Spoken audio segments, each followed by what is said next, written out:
I'm Eric Gimbal, ericgimbal.com. Today I'm going to do a small video for the 5 photography tips for the month of October 2015. Okay, let's start straight away with something really funny that, well, funny, kind of. I've got a friend on Facebook, Javier, who was telling the problem he was having with a flash unit, a Cobra flash. And so I'm going to tell you the tip number 1.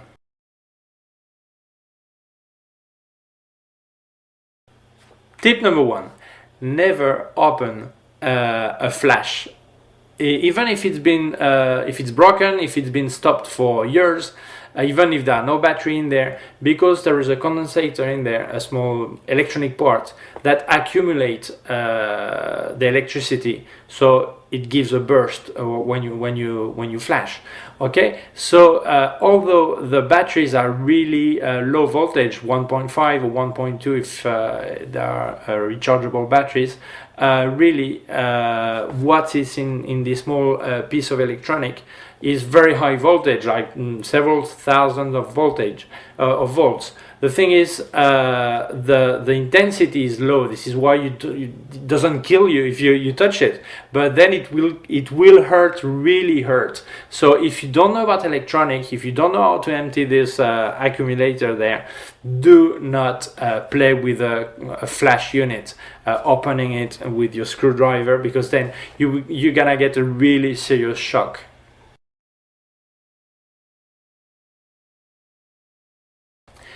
Tip number 2.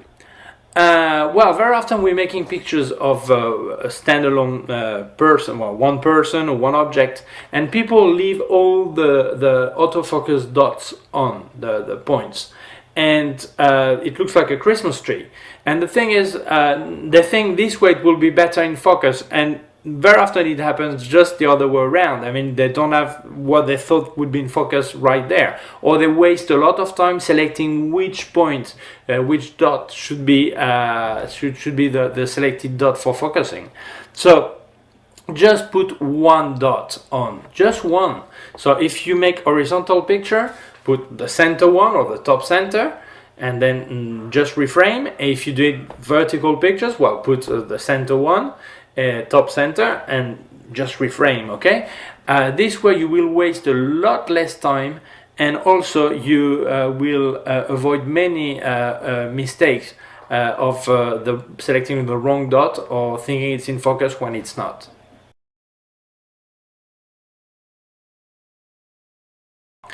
Tip number 3. You should try to shoot your pictures vertical and horizontal. Why? Because very often we have the perfect light, the perfect pose, the perfect everything. We make a vertical picture, and then the client says, oh, it's for a website, and for me it would be more practical horizontal. So it's going to be reframing and giving some problems. Or the other way around, you have an horizontal picture that is great, but then they use it for a magazine and they want it vertical. So when you have all the set okay, the light okay, the pose okay, the model okay, just do both pictures. Just make sure that when you change the orientation, the background is not giving some problems. But as every time you can, make both pictures vertical and horizontal.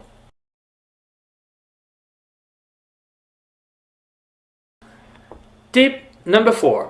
Okay, we're speaking about vertical and horizontal.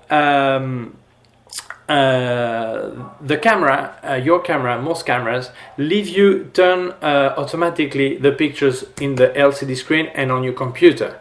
So very normally it comes that when you make a picture, vertical picture, when you check your screen, it will be vertical too, so you can check it without turning the camera. So in one way this is good. In the other way it makes a really smaller picture than the size of the screen. So I recommend in the option of your camera, don't select turn camera and for computer. For computer that's fine, because instead of having a sided picture, we'll have it vertical. But on your camera screen is not good. It's not practical. So select the option that says turn only in computer. It means when you make a vertical picture in your camera, when you check your picture, also maybe you're using a grip, so when you check your picture it's vertical, if your camera is side turned, but it fills the whole screen, so it's a lot better, a lot easier, more practical to use.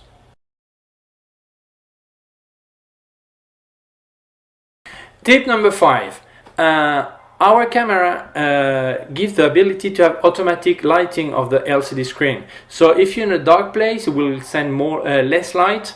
If you're really in the sunshine, in the sun, then it will give more light to compensate all that light around, so you don't see properly the screen. So the idea was good, but you will notice that many people don't check the histogram. So the result is that they never know exactly. They check the screen, so if it's in automatic, they never know exactly if the picture is underexposed, overexposed, or if it is the screen that is sending more or less light. So I advise you not to use this automatic lighting. Leave it fixed. This way your brain and eyes will get used to it, so you will know when you're in the sunshine that okay, this is fine. When you're in a dark place, that's okay, because you will get used to it. Anyway, use the histogram, but if you don't use it, it's easier to check your screen if you don't have this automatic lighting. Okay, that's it for the 5 tips for October 2015. Thank you very much for watching me. Don't forget to subscribe to my YouTube channel, youtube.com/ericgibaud. Any question, you can send me an email to info@ericgibaud.com, my website, ericgibaud.com, my Twitter, ericgibaud, my Instagram, agibaud, my Google plus Eric Gibaud, my Facebook, facebook.com/ericgibaudphoto. Okay, see you soon for more information, more reviews, more tips, more whatever about photography. Thank you.